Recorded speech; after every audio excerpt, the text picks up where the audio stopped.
It's time. After 8 years in the US, I pledged allegiance to the United States of America. And by pledge allegiance, I mean willing to bear arms on behalf of and against all aforesaid loyalties.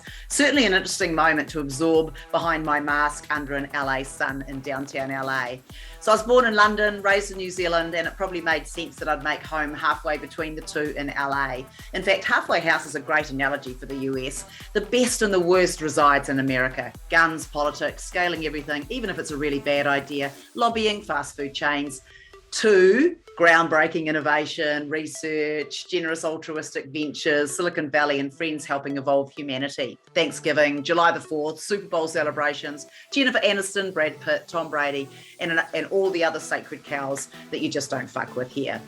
50 states of grey. The United States of America is an interesting choice of words. United in the broader sense, as we see freedom of speech exert itself in 50 different ways, 50 strategies to handling the pandemic, vaccinations, politics, voting, but details. We're all in this together in this great country.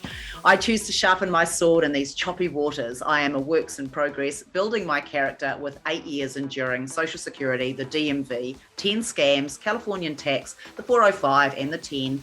I've had my list sold 4 times. You never pick up the phone here. It's always a sales call.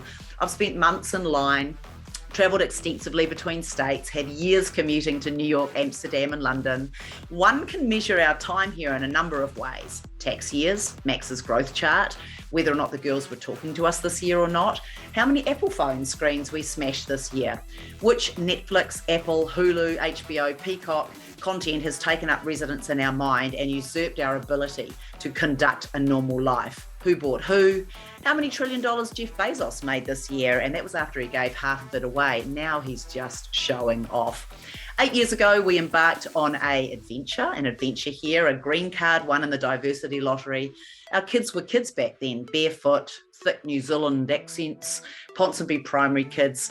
Now they are nearly adults. They wear pajamas to school. They stay in to go out. They hoard their money. They attend the College of TikTok. They do weird things with their tongues. When they selfie, they believe that you should be able to make $1 million overnight as an influencer. They watch horror shows and true crime docos on high rotate. They make their own decisions and laugh at our accent. So I say something is important and they say important. I say togs and they say bathing suit. I say exams and they say finals.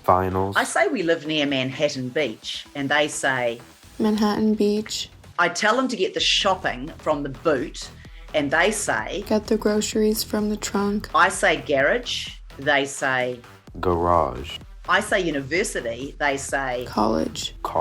The longer I stay here, the less I understand Americans, and now I'm one. I'm blessed to have options, including being an American citizen, to work in one of the most dynamic economies in the world, to be surrounded by a healthy dose of get on with it. I love all my other homelands as well, the United Kingdom and New Zealand, and truly feel like a citizen of the world.